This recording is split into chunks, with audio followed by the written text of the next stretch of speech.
Ang mayaman kong asawa. 2,301 Xiaoyu.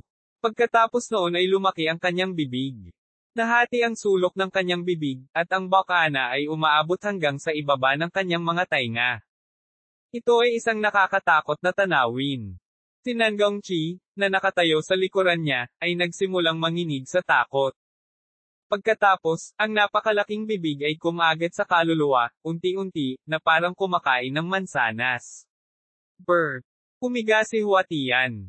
Napakaganda ng cosmic clock ng lalaking ito, gaya ng inaasahan sa isang matandang magsasaka na nabuhay sa mga taon ng 2 Path of Heaven. Ngayon, mas may tiwala ako sa pakikitungo sa mga taong iyon mula sa Holy Region. Ikaw talaga ang guro. Napatay mo si Sito Haoyu nang walang kahirap-hirap. Baka sa mukha ni Nan Gongqi ang labis na kagalakan. Tinundan niya ang tamang tao. Ang taong ito ay mas malakas kaysa sa kalokohang Shui Yuan.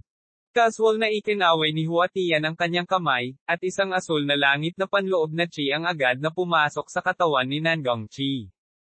Ang cosmic clock na ito ay mas mahalaga kaysa sa anumang nakuha mo sa nakaraan.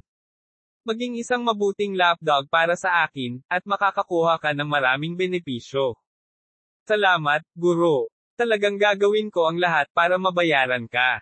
Baka sa mukha ni Nan Gongqi ang labis na kagalakan. Bagamat hindi niya alam kung ano ba talaga ang internal chi na ito, bigla siyang nakaramdam ng misteryosong pakiramdam matapos itong pumasok sa kanyang katawan. Ito ay isang pakiramdam ng pagkakaroon ng isang malinaw na pag-iisip, tulad ng kapag ang isa ay napakaswerte sa isang kasino. Sina Huatian at Nan Gongqi ay lumabas sa espasyong ito. Sa harap nila, isang makamandag na Breath Earth Dragon at isang gintong buwiter ang nasa isang labanan. Ang dalawang demonyong halimaw ay mabangis na naghiwalay sa isa't isa. Dahil dito, ang dalawa sa kanila ay malubhang nasugatan. Lumapit si Nan Gongqi at sinaksak sila. Ang dalawang 8th grade True Saint Demonic Beast ay namatay kaagad. Guro, ito ba ang epekto ng kapangyarihan ng Cosmic Clock? Nagsimulang manginig ang katawan ni Nan Gongqi. Hinukay niya ang mga panloob na core ng dalawang demonyong halimaw. Karaniwang nahihirapan siyang makitungo sa anumang demonyong halimaw. Hindi niya inaasahan na makakakuha ng dalawang demonyong hayop ng ganoon kadali. Ang maliit na bagay na ito ay sapat na upang magulat ka. Gumisi si Huatian at sinabi, kung ilalabas ko ng buo ang kapangyarihan ng Cosmic Clock, lahat ng uri ng nakatagong kayamanan ay nasa aking mga kamay. Bukod dito, ito ang pinakahuling landas ng langit. Marahil ako ang nakatakdang tao para sa taong ito ng landas ng langit. Guro, ang iyong kapangyarihan ng Cosmic Clock ay kapaki-pakinabang sa labanan. Medyo nagtatakang tanong ni Nan Gongqi. Hindi pa niya narinig ang ganoong paraan ng paglilinang. Siyempre, ito ay kapaki-pakinabang. Ang impluwensya ng Cosmic Clock sa labanan ay mas ganap. Halimbawa, ang biglaang pagsiklab ng isang nakatagong karamdaman ng kalaban, o ang biglaang paglitaw ng kaaway ng isang kaaway. Ang lahat ng ito ay hindi maipaliwanag na mga salik na sanhi. Hangga't ang Cosmic Clock ay umabot sa isang tiyak na antas, ang kalaban ay maaaring maharap sa biglaang pagbagsak ng labanan. Gumisi si Huatian at sinabi. Medyo nagulat ang ekspresyon ni Nan Gongqi. Hindi pa niya narinig ang ganitong kakaibang paraan ng paglilinang. Guro, hindi ba magiging madali para sa atin na patayin si Jinyu ngayon? Tuwang-tuwa si Nan Gongqi at sinabi. Walang nagmamadali. Napagpasyahan ng aking primordial heavenly divination na hindi ngayon ang pinakamagandang oras. Malabo kong nararamdaman ang panganib. Ipinagpatuloy ni Huatian ang paghihinuha gamit ang primordial heavenly divination sa kanyang isipan, ngunit hindi niya maalis ang layunin ng pagpatay.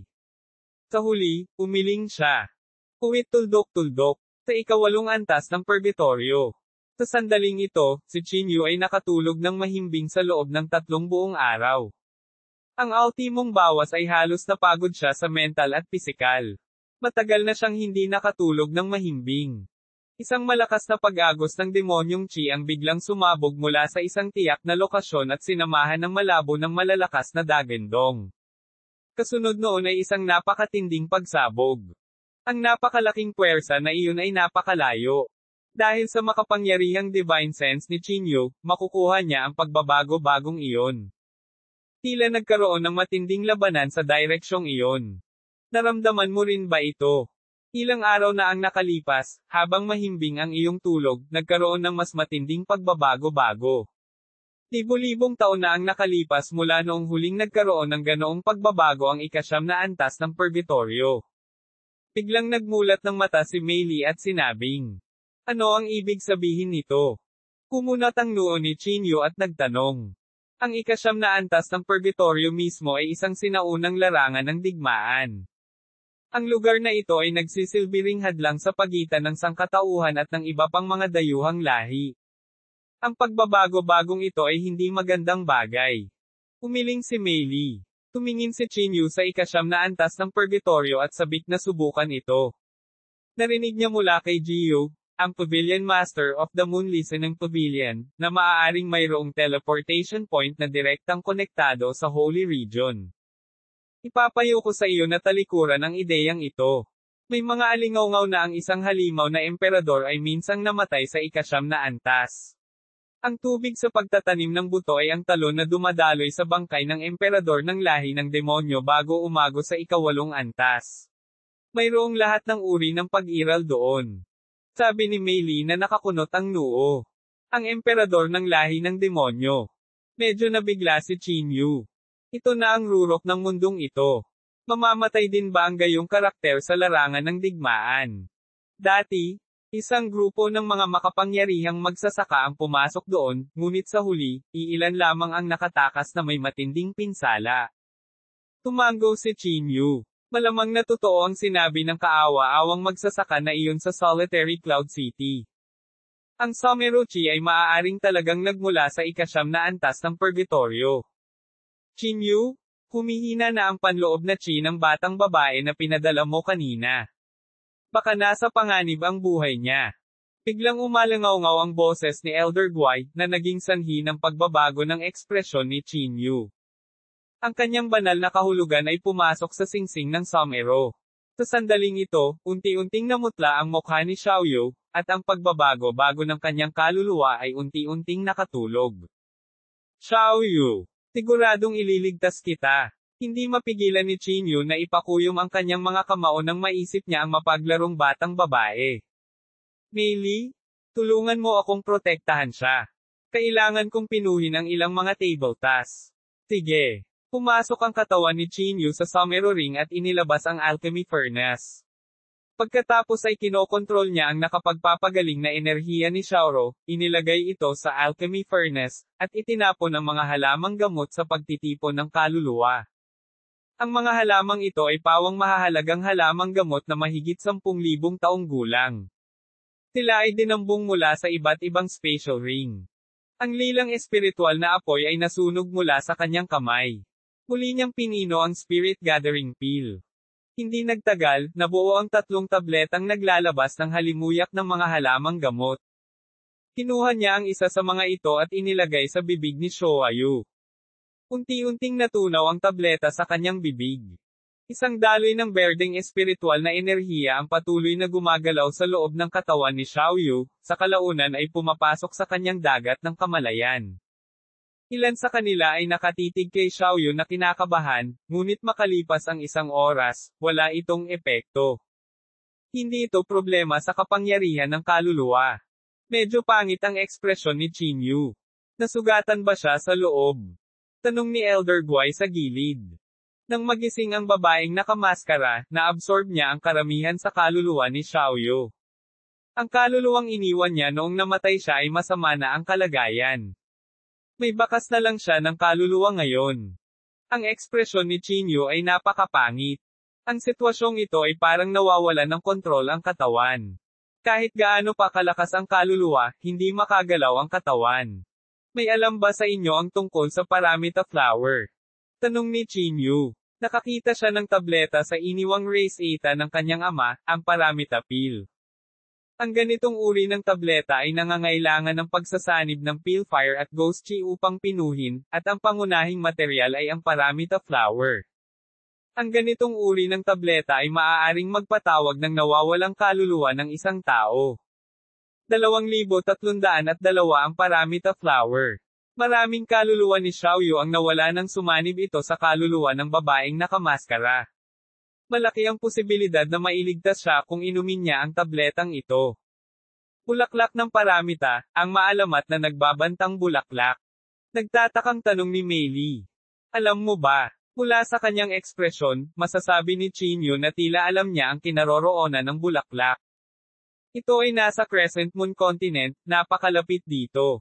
Madalas na nangyayari ang mga spatial disruption doon, at madalas na lumilitaw ang mga dayuhang lahi. Tumango si Meili. Matapos kumpirmahin ang mga coordinate kay Meili, binalak ni Chinyu na umalis kaagad. Napakasama ng kondisyon ni Xiaoyu, at kailangan ni Chinyu na makipagkarera laban sa oras. Hindi ako pupunta. Bagamat hindi ko maintindihan ang Path of Heaven ngayon, ang espiritual na enerhiya dito ay sagana.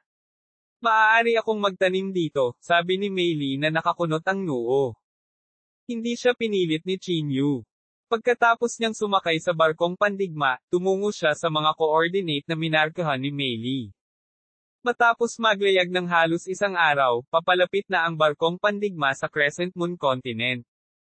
Ito ay isang malawak na espasyo, ngunit ito ay halos walang espiritual na enerhiya.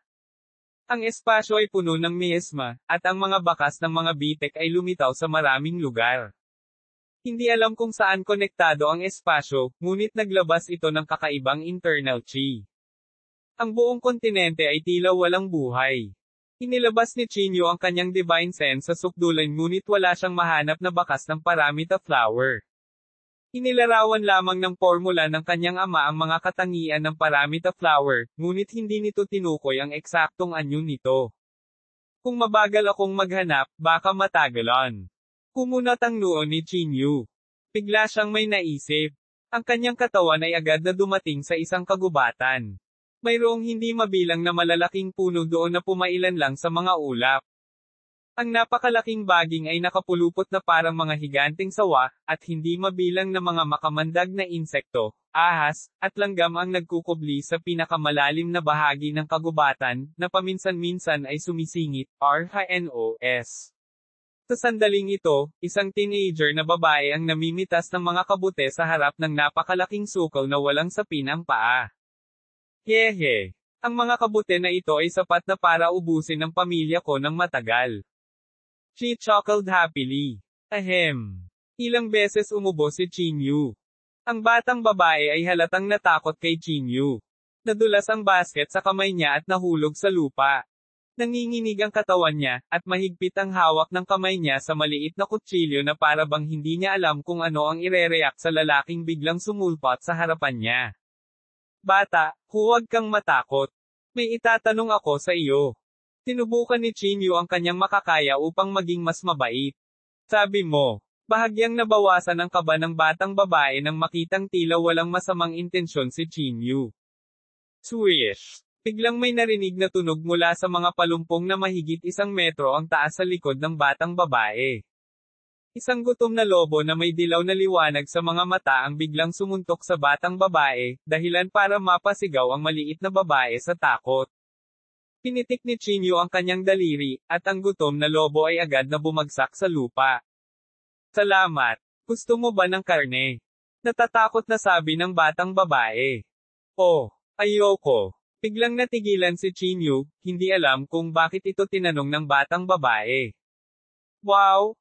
Ang galing! Mahusay niyang hiniwalay ang gutom na lobo sa lupa at pinaghiwalay ang balahibo at karne nito. Ang kanyang mga kilos ay mukhang napakahusay. Bata, dito ka na ba nakatira? Curious na tanong ni Chinyu. Tama, kuya. Dito naninirahan lahat ang mga ninuno ng ating nayon, ngunit ang mga tao rito ay lumiliit na ngayon. Bakit? Noon, mayroon pa ring mga masunuring bagay dito, tulad ng mga USA, kuneho, at isda na maaari nating manghuli. Gayunpaman, nitong mga nakaraang taon, ang mga hayop na iyon ay lalong mabangis, at maraming kakaibang nilalang. Maraming mga tao sa nayon na nanghuhuli ang namatay. Ang mga tao ay natatakot na lumabas ngayon. Sabi ng batang babae na may malungkot na ekspresyon.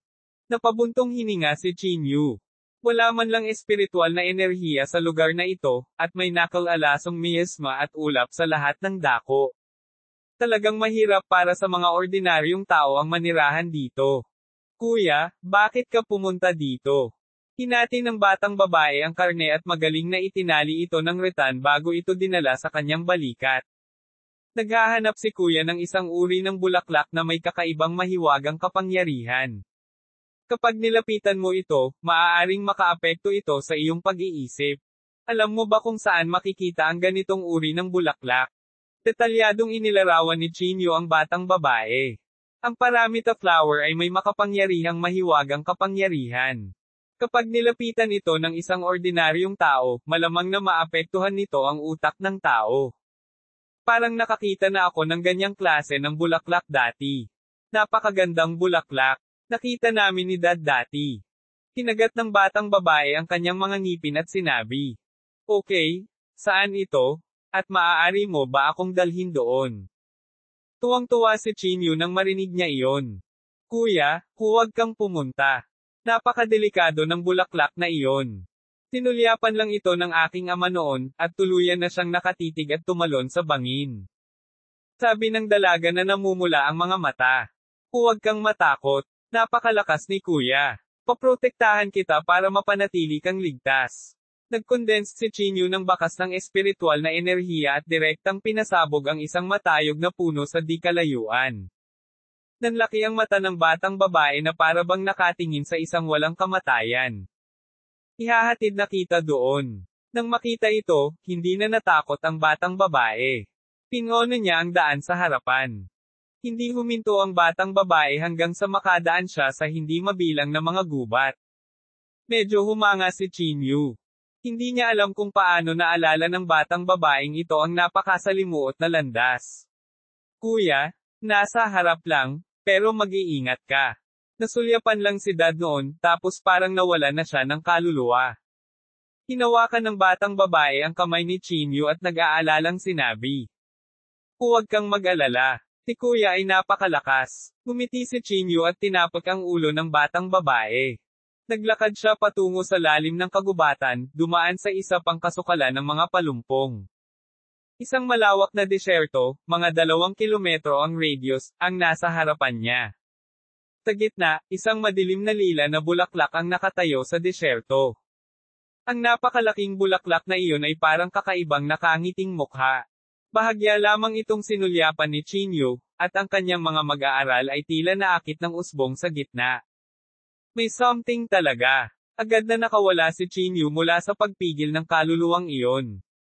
Mayroong ilang mga special na bitek sa paligid ng bulaklak, at isang kakaibang panloob na chi ang lumabas mula sa kawalan.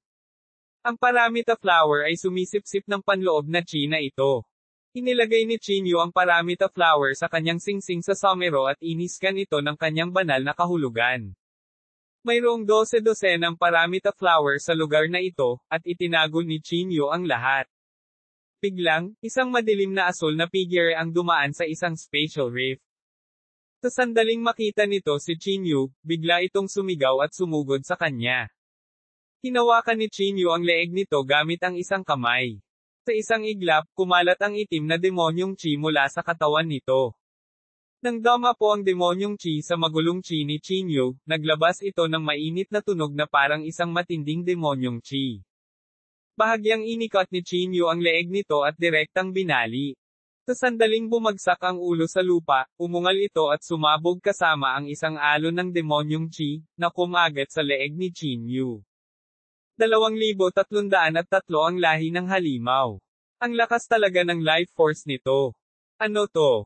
Hindi rin mukhang lahi ng demonyo. Kulat na sabi ni Chinyo. Direkta niyang isinample ang ulo nito sa meat paste. Taka lang tumigil sa paggalaw ang asul na figure. Mukhang lahi ba ng halimaw ang bagay na ito? Ang boses ni Elder Guy ay nanggaling sa singsing ng somero. Lahi ng halimaw. Sa palagay ko ay hindi ko pa ito nakita sa kalawakan na ito, curious na tanong ni Chinyo. Ang lahi ng halimaw ay matatagpuan sa isang mas mababang antas ng kalawakan. Dati, nang sumalakay ang lahi ng halimaw, nagdulot ito ng napakalaking pagpatay.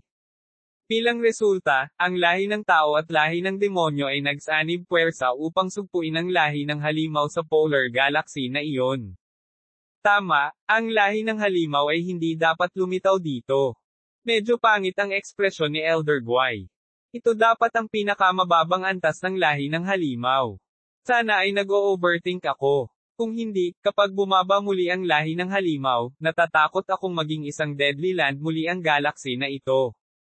Si Chinyu ay walang gaanong konsepto ng lahi ng halimaw dahil maging ang mga alaala ng kanyang ama ay tila walang iniwan na impormasyon tungkol sa lahi ng halimaw. Kalimutan mo na ito. Bumalik muna tayo. Hindi na maaaring tumagal ang kasalukuyang sitwasyon ni Xiaoyu. Umiling si Chinyu. Kokonsultahin niya si Elder Guy tungkol sa bagay na ito pagkatapos pinuhin ang Paramitapil. Bumalik si Chinyu sa lugar kung saan naroon ang batang babae. Pabalik-balik ang lakad ng batang babae, mahigpit ang pagkakahawak ng kanyang mga kamay sa sulok ng kanyang damit. Ang galing! Kuya, ayos ka! Nang makita si Chinyu, ang batang babae ay nagpakita ng kasiyahang ekspresyon. Siyempre, napakalakas ni Kuya. Iuuwi kita at ituro mo sa akin ang daan. Ngumiti si Chinyu at tinapak ang ulo ng batang babae. Inilagay niya ang batang babae sa barkong pandigma at pagkatapos ay naglayag patungo sa nayon ng batang babae. Napakabilis ng barkong ito. Baka kailangan kong maglakad ng matagal. Ulalas ng batang babae. Hindi nagtagal, dinala ni Chinyu ang batang babae sa kanyang nayon. Ito ay isang napakasamang nayon na nakatago sa malalim na kabundukan. Mayroong napakalawak na talon sa pasukan ng nayon na sumasakop sa panloob na chi ng mga tao. Ang nayon ay napakalayo na kahit na ang mababangges na hayop ay maaaring hindi mahanap ang lokasyon nito. Sa nayon, mayroon lamang 20 hanggang 30 katao. Karamihan sa kanila ay mga ordinaryong tao na walang espiritual na kapangyarihan. Kuya, aalis ka na ba? Tumingin ang batang babae kay Chinyu. Sa kanyang mga mata, si Chinyu ay isang makapangyarihang Diyos. Pinatay niya ang lobo nang hindi man lang ginalaw ang katawan nito. Ngayong nakita niya si Chinyu na umalis, hindi niya maiwasang makaramdam ng kaunting pagkadismaya. Oo, may gagawin pa si Kuya. Little girl, madadalo ko kayong lahat sa isang lugar na may mas magandang kapaligiran, ngunit maaaring hindi ito mas ligtas kaysa dito. Payag ka ba? Sabi ni Chinyu pagkatapos mag-alinlangan sandali. Gusto niyang dalhin sila sa Black Platform Continent, ngunit hindi niya matukoy kung mabuti o masama para sa 20 hanggang 30 ordinaryong tao ng nayon ang pumunta doon.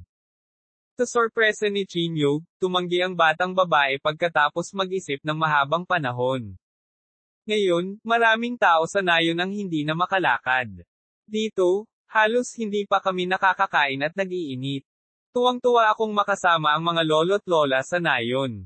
Sige. Naglagay si Chinyu ng isang strand ng magulong kapangyarihan sa katawan ng batang babae at tinulungan siyang buksan ang lahat ng kanyang meridian. Ang 10 garapon ng mga tabletang ito ay tinatawag na Zuan Yuan Pills. Uminom ng isang tableta sa isang araw at magsimulang manghuli pagkatapos ng 3 araw. Nakangiting sabi ni Chinyu at binigyan ang batang babae ng malambot na baluti at punyal. Kung hindi niya ginulo ang matataas na antas ng mga demonyong hayop, ang mga bagay na ito ay dapat na sapat na mabuti upang maprotektahan ang kaligtasan ng batang babae. Uwi. Bumalik siya sa 8 antas ng purgatorio. Ang mga kaaway ay madalas na nagkukross sa landas ng isa't isa.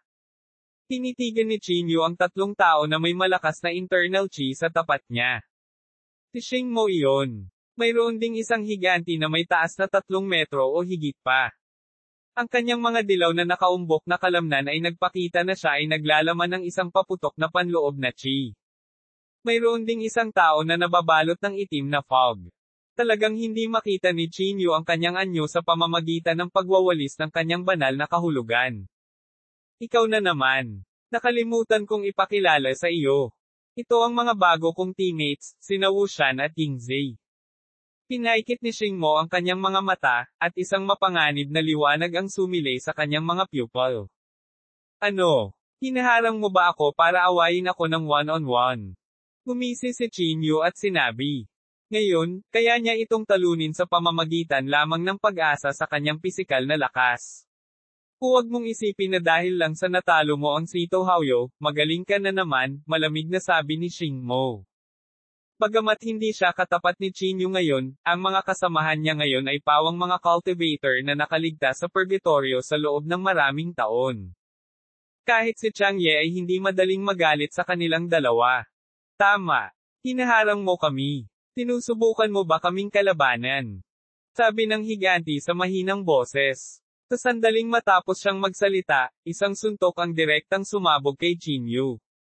Sa paglipas ng pag-ungol ng kamao, naramdaman lamang ni Qin Yu ang isang pagdagsa ng malahayop na puwersa, tulad ng isang bundok na bumagsak patungo sa kanya. Sumuntok din si Qin Yu. Sa ilalim ng kalahati ng kanyang lakas, talagang lumaban sila hanggang sa tabla. Banal na katawan. Ramdam niya ang nakakatakot na lakas ng kanyang katawan. Tila ito ay isang uri ng higanteng banal na katawan. Ang ganitong uri ng pangangatawan ay walang hangganang enerhiya sa katawan. Ang katawan nito ay maaaring sumipsip ng napakalaking espiritual na enerhiya ng kalikasan kahit na hindi ito nililinang. Makakayanan mo talaga ang atake ko. Muli, nagpakita si Wu Shan ng isang interesadong ekspresyon. Sumimangot si Qin Yu, at ang kanyang katawan ay kumikislap at umalis. Bagamat hindi siya natatakot sa ganitong uri ng banal na katawan, ang kanyang pisikal na katawan ay napakalakas. Kakailanganin ng ilang pagsisikap para patayin siya. May mas importante siyang gagawin ngayon. Biglang may lumabas na dagger mula sa ambon at dumaikit sa leeg ni Qin Yu. Pinayaan na ba kita? Isang kakaibang ngiti ang ipinakita ni Xing Mo. Walang makakatakas sa aking kamao, tumango si Wu Shan at sinabing. Hindi mo alam kung ano ang makakabuti para sa iyo. Galit na galit si Qin Yu. Itinaas niya ang kanyang cosmic form, at ang kanyang napakalaking leeg ay direktang itinulak palayo ang punyal ni Yingzi. Kalimutan mo na. Ililigtas ko ang buhay mo. Pinawi ni Yingzi ang kanyang punyal.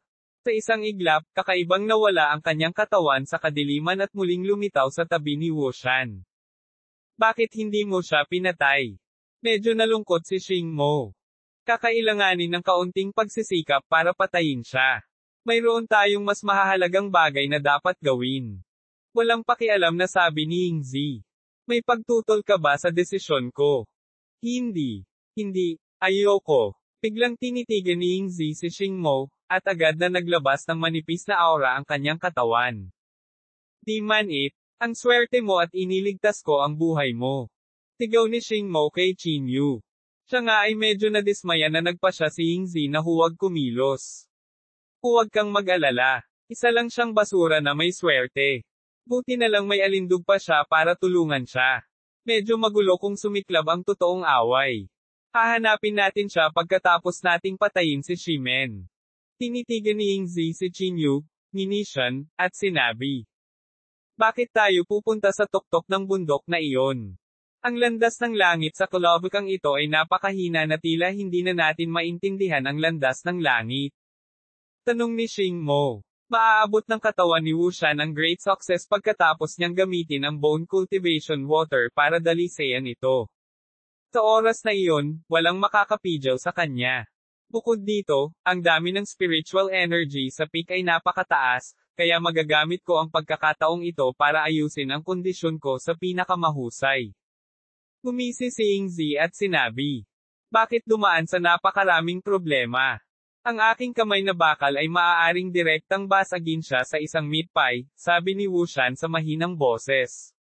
2,304 na pagpatay sa isang hampas ng espada. Bakit dumaan sa napakaraming problema? Ang aking kamay na bakal ay maaaring direktang basagin siya sa isang meat pie, sabi ni Wu Shan sa mahinang boses. Naikuyom ni Qin Yu ang kanyang mga kamao nang marinig niya ang mga mapagmataas na salita. Sa huli, hindi siya kumibo. Kinailangan niyang dalisayan ang paramitapil. Ang mga vital sign ni Xiaoyu ay patuloy na nawawala, at hindi na niya ito maantala. Bumalik si Qin Yu sa tuktok ng bundok at sinimulang pinuhin ang paramitapil pagkatapos ng paghahanda. Sa sandaling inilabas niya ang paramita flower, nakuha nito ang atensyon ng lalaking may bigot at melee. Ang kakaibang puwersa ng pagsipsip ng kaluluwa ay halos hindi magawang ilihis ng mga tao ang kanilang mga mata. Anong kakaibang bulaklak? Tinitigan ni Meili ang Paramita flower ng may pagtataka. Sa sandaling ito, ang Paramita flowers ay nagsimula ng malanta na para bang kailangan nilang sumipsip ng kakaibang internal chi sa espasyo para mabuhay. Iniisip ang lahi ng halimaw na nakatagpo niya kanina, biglang naisip ni Chin Yu kung ang mga Paramita flower na ito ay sumisipsip ng demonyong chi.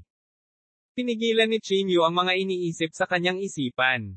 Inilabas niya ang alchemy furnace at sinimulang pinuhin ang Paramita peel. Dahil ito ang kanyang unang pagkakataon na pinuhin ito, nabigo si Chin Yu sa una at pangalawang beses. Sa ikatlong pagtatangka, sa wakas ay nagawang sukatin ni Chin Yu ang dami ng ghost chi na idaragdag sa ilalim ng pagsunog ng purple fire at ng ghostly chi. Sa wakas ay nagkaroon ng hugis ang isang purplish black peel. Halos sa sandaling nabuo ang mga table task, isang puwersa ng pagsipsip ng kaluluwa ang pinakawalan mula sa kaibuturan ng tableta. Ang epekto ay medyo katulad ng Uncle Ling's Soul Vortex. Pino ni Chin Yu ang isa pang 6 na Paramita pills at itinigil ang pagpino nito pagkatapos matiyak na mayroon siyang sapat na mga table tasks. Inilagay ni Chin Yu si Xiaoyu sa lupa mula sa singsing ng somero, pagkatapos ay marahang inilagay ang Paramita pill sa kanyang bibig. Makalipas ang 1 oras, naramdaman ni Chin Yu ang bahagyang pagbabago-bago ng spatial.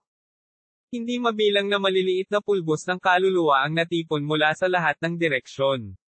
Sa ilalim ng madilim na kalangitan sa gabi, ang mga pulbos ng kaluluwa na ito ay nagmistulang mga alitap-tap. Ang ilan ay nagmula sa kawalan at dahan-daang nagtipon sa katawan ni Xiaoyu. Ang kaluluwa sa katawan ni Xiaoyu ay nagbabago, at si Xiaoyu ay nagsimulang bumalik sa normal. Ito ay gumana. Tuwang-tuwa si Chin Yu. Ang Paramita pill na ito ay katulad ng cultivation technique ng Immortal Slaying Sect na nakakapagpaalala sa kaluluwa. Dapat niyang sakupin ang ilang Paramita flowers kung may pagkakataon. Maaaring iligtas nito ang kanyang buhay sa isang kritikal na sandali. Napaisip si Chin Yu sa sarili. Pagkatapos ng 1 araw at 1 gabi, ang mga fragment ng kaluluwa ay hindi na lumitaw. Gumalaw ang magagandang mata ni Xiaoyu at tuluyang bumukas. Chin Yu. Ako. Sa palagay ko ay nagkaroon ako ng napakahabang panaginip. Naguguluhang tanong ni Xiaoyu. Namumula ang mukha niya na parang kagagaling lang sa matinding karamdaman. Xiaoyu, huwag kang magsalita. Matulog ka muna. Ipinadala ni Chin Yu si Xiaoyu sa some aerospace. Ang espasyo ay puno ng espiritual na enerhiya, kaya dapat siyang gumaling ng mas mabilis. Biglang, isang marahas na pagbabago-bago ang nakakuha ng atensyon ni Chin Yu. Mukhang may away doon. Tumingin si Meili sa isa pang tuktok ng bundok. Kumunat ang noo ni Chin Yu. Ang taluktok ng bundok na iyon ay kung nasaan si Shimen. Sa lakas ni Shimen, naglakas loob pa rin ang mga tao na hamanin siya. Naka-cross-leg si Shimen sa tuktok ng bundok, at ang mga taong gustong masakop ang tuktok ng bundok ay ang 3 tao na huminto kay Chin Yu ngayon lang, A and B. Isang malalim na peklat ng espada sa lupa ang hamarang sa 3 tao. Ang napakalalim na peklat ng espada ay tila nagsasabi sa kanila na ang lugar na ito ay hindi malalabag. Ang 3 walang kwentang tao na naman. Nakaramdam ng pagkayamot si Chin Yu. May magandang palabas na panoorin. I think si Shimen ang mananalo. Ano sa tingin mo? Tumayo si Meili at may interes na sinabi. Mahirap sabihin. Na si Wu Shan ay may banal na katawan. Masyadong nakakatakot ang kanyang depensa. Napakahirap para sa espada ni Shimen na patayin siya sa isang hampas. Siguradong mananalo si Shimen kung one-on-one, pero hindi ko akalain na ang 3 taong ito ay mag-one-on-one. Umiling si Chin Yu. Ang anyo ni Yingzi ay sobrang kakaiba. Hindi niya alam kung anong cultivation technique ang nilinang ni Yingzi, ngunit itinago niya ang kanyang panloob sa sukdulan. Nang malapit na sila sa kanya ngayon, hindi sila napansin ni Chin Yu. Pinipigilan ng dalawa si Shimen. Shimen, umalis ka sa tuktok ng bundok na ito. Kung hindi, mamamatay ka. Sigaw ni Xing Mo. Gayunpaman, ang kanyang sigaw ay tuluyang hindi pinansin ng lalaking nakasuot ng puti. Umupo roon si Shimen nang hindi gumagalaw. Huminto ang tatlo sa harap ng sword scar at nakita si Shimen na hindi gumagalaw. Shingmo? Umatake ka muna, malamig na ngumuso si Yingzi at sinabi. Hindi. Nagulat si Shingmo. Masyadong mabilis ang espada ng lalaking ito. Natatakot akong mapatay niya ako kaagad. Basura ka talaga. Malamig na sumingot si Wushan, at ang kanyang katawan ay sumugod kay Shimen. Ang nakakatakot na napakalaking puwersa sa ilalim ng kanyang mga paa ay talagang nagpang-inag sa tuktok ng bundok. Sa kanyang likuran, dahan-daang lumitaw ang isang higanteng multo. Hindi mabilang na mga kadena ng daan ang nag-ugnay sa kanilang dalawa. Sa sandaling ito, ang enerhiya ng isa pang higanti sa kawalan ay ipinadala kay Wushan. Isang layer ng puting liwanag ang bumalot sa kanyang katawan. Tapak. Biglang tinapakan ni Wushan ang kanyang mga paa, at agad na gumuho ang lupa. Hindi mabilang na mga bitek ang kumalat sa lahat ng direksyon mula sa kinatatayuan niya. Pagkatapos noon, tumalon siya ng mataas sa ere at bumaril patungo kay Shimen na parang arrow. Isang suntok ang damapo ng walang awa. Agad na sumabog ang isang aura na nakakasira ng mundo. Maging si Chinyu, na napakalayo, ay naapektuhan ng pagbabago. Bahagyang nanginig ang taluktok ng bundok. Nang lumapag ang kamao, sa wakas ay iminulat ni Shimen ang kanyang mga mata. Ang kanyang espada ay marahang sinalubong ang kamao ni Wushan. Lumitaw ang isang katulad na maliwanag na liwanag ng espada. Sa isang iglap, nag-cruise na ang landas ng dalawa. Medyo namutla ang mukha ni Shimen. Dahan-dahan niyang sinuot ang kanyang espada. Isang manipis na linya ng dugo ang lumitaw sa kamao ni Wushan.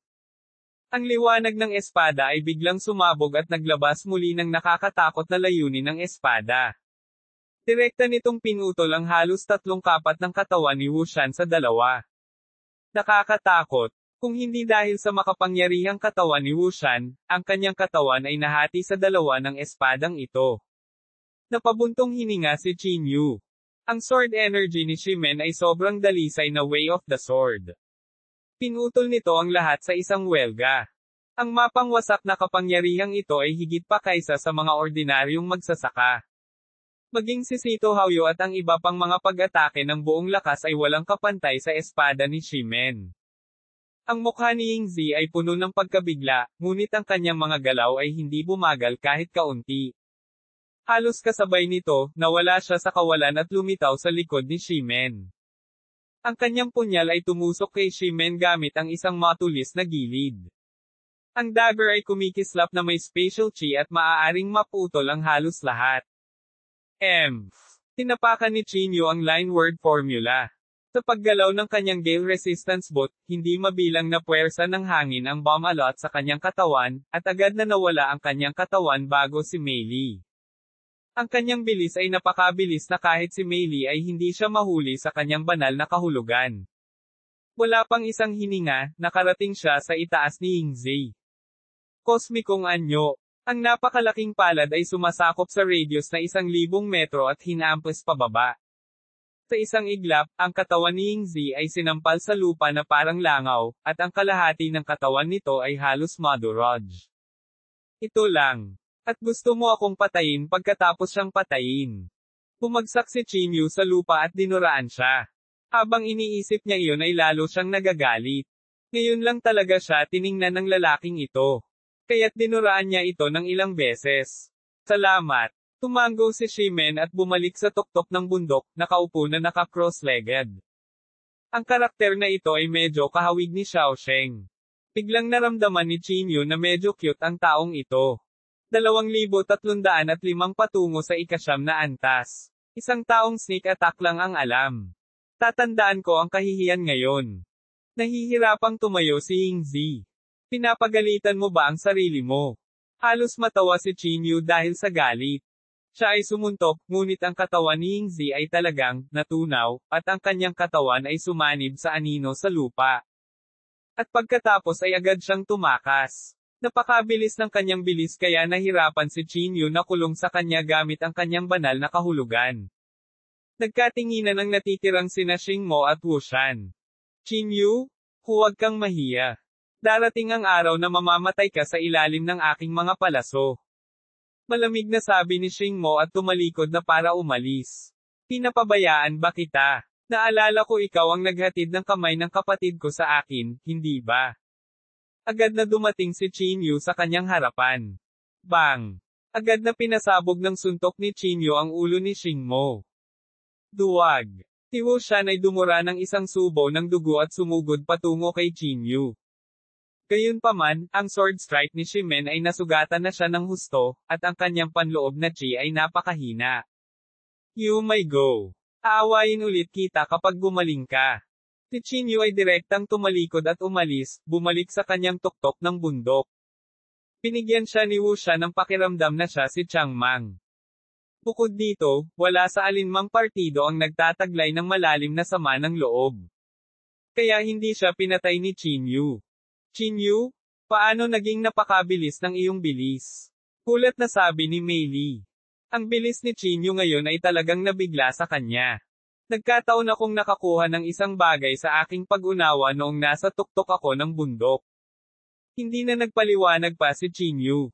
Ang dalawang taong ito ay mga veteranong cultivator ng kalawakan na ito. Hindi ko inaasahan na matatalo sila ng ganoon kadali. Lalo na si Wushan. Hindi maraming tao ang makakasira sa kanyang banal na depensa sa katawan, ngunit talagang sinira ito ni Shimen sa pamamagitan ng isang sword strike. Hindi maitago ni Mei Li ang gulat na ekspresyon. Nagkataon na napigilan ko siya. Pangunahing nilinang ni Yingzi ang daan ng assassination, ngunit hindi niya inaasahan na magiging ganoon kabilis ang bilis ko. Kung handa siya, maaaring hindi siya ganoon kadaling harapin. Dati, kapag nilapitan siya ni Yingzi, hindi niya maramdaman ang anumang panloob na chi. Si Chinyu ay patuloy na nakaupong nakakross ang paa sa tuktok at patuloy na naiintindihan ang kapangyarihan ng landas ng langit. Lumipas ang kalahating araw, ngunit wala pa ring napala si Chinyu. Ang kapangyarihan ng landas ng langit ay tila patuloy na umaagos palayo sa bawat sandali. Chinyu? Nagising na si Xiaoyu. Gusto mo bang pumasok at makita siya? Saglit na nag-alinlangan si Chinyu bago pinalabas ang lahat. Kung siya ay pumasok sa ring ng Somero, lahat ng tao sa loob ay mamamatay kaagad kapag nasira ni Mei Li ang Somero ring. Natural na nag-aalala siya kay Mei Li, na matagal na niyang hindi kilala. Sino ito? Chinyu. Huwag mong sabihing nagbago ang puso mo. Gusto kong sabihin kay Sister Rozo. Tinitigan ni Xiaoyu si Mei Li, at ang kanyang ekspresyon ay nagbago ng husto. Tuwang-tuwa si Chinyu. Ang dating Xiaoyu ay bumalik. Xiaoyu? Naalala mo ba ang nangyari kanina? Kumunot ang noo ni Chinyu at nagtanong. Matagal kong naalala ngayon at parang nawala ang ilan sa aking mga alaala. Nandito ako sa sandaling nagising ako. Natatarantang sabi ni Xiaoyu. Ang lalaking may bigot ay biglang inipon ang kanyang espiritual na kapangyarihan at sinampal si Xiaoyu. Lalaking may bigot, anong ginagawa mo? Natarante si Chinyu. Gayunpaman, halos agad-agad, isang nakakatakot na espiritual na enerhiya ang lumabas mula sa katawan ni Xiaoyu, at hinampas niya ang lalaki gamit ang bigot gamit ang kanyang palad. Ang 8 malabong pangitain ng landas ng langit ay nagsanib sa isa at naging isang palad na tumama sa bigot ng lalaki. Boom! Ang lalaking may bigot ay pinalipad, at isang tortoiseshell pattern na mahiwagang artifact ang lumitaw sa kanyang katawan.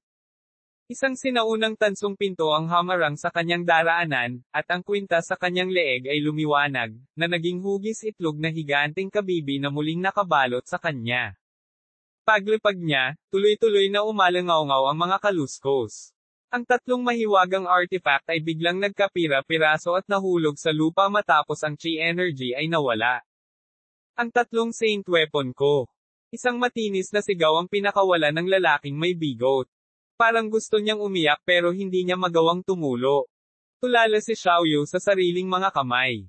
F-sake, ang dami mong kayamanan. Tumanggi kang magpahiram ng anuman sa akin noong nanghiram ako sa iyo noon. Tiningnan ni Chinyu ang mga fragment ng mga kayamanan sa lupa at agad na nagalit. Kalokohan, ito ay para sa pagtatanggol sa sarili. Siyempre, hindi ko basta-basta mapapahiram sa iyo. Malungkot na sabi ng lalaking may bigot. Mukhang tama ang hula ko. Kahit na umalis na ang babaeng nakamaskara sa katawan ni Xiaoyu, nandoon pa rin ang kanyang instincts. Hangga't pamilyar si Xiaoyu sa combat instinct sa kanyang katawan, ang batang babaeng ito ay talagang isang top-notch cultivator. Medyo gulat na sabi ng lalaking may bigot. Kagigising lang niya at ginamit ang instinct para umatake na may ganoong nakakatakot na kapangyarihan. Talagang nakakatakot ito. Ay oo, hindi mo pa sinabi sa akin kung sino ang babaeng ito.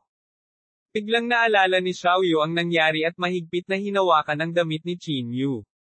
Magkaibigan tayo, huwag kang magkaintindihan. Sumasakit ang ulo ni Qinyu. Bakit patuloy na pinagtutuunan ng pansin ng babaeng ito ang bagay na ito? Huwag kang magsinungaling sa akin.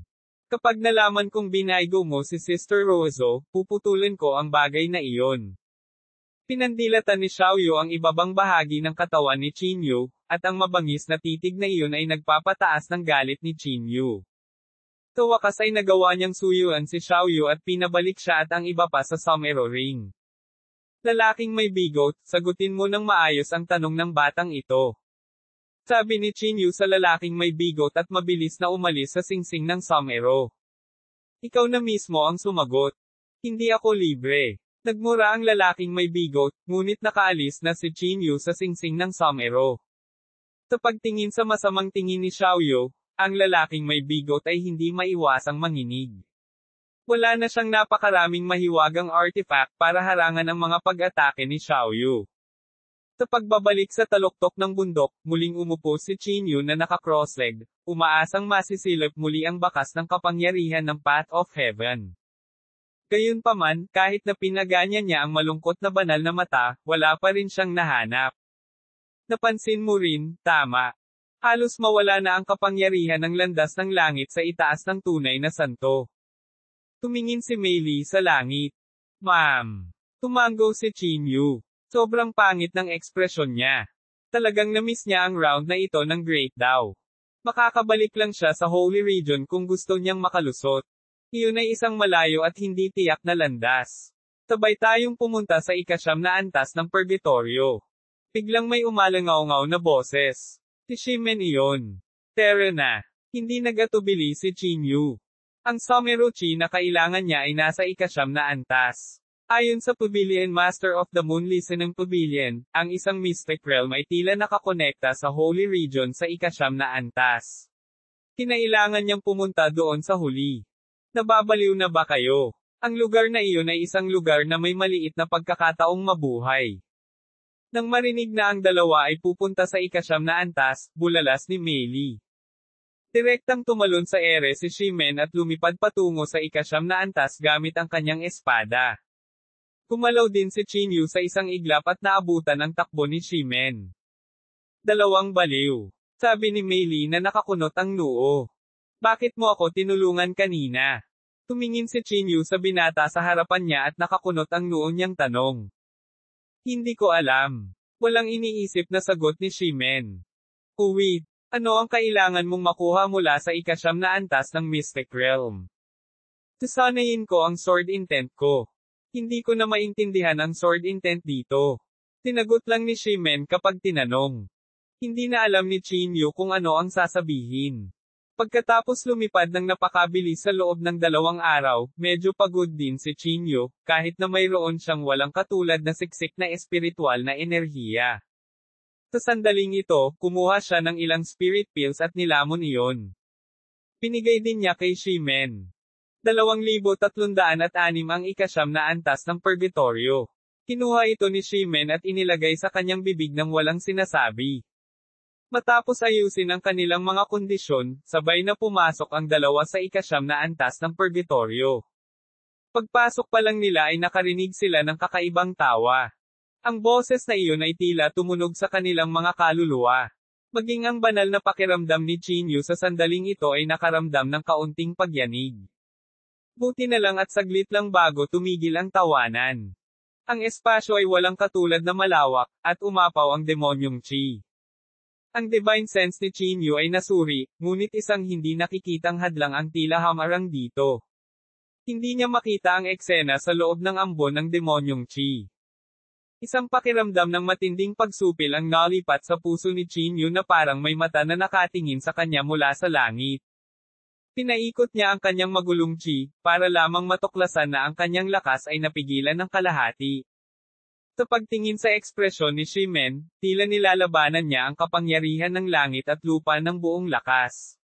Ito ang kapangyarihan ng isang emperador, isang panunupil na nagmumula sa kaluluwa. Paikot-ikot lang tayo sa gilid.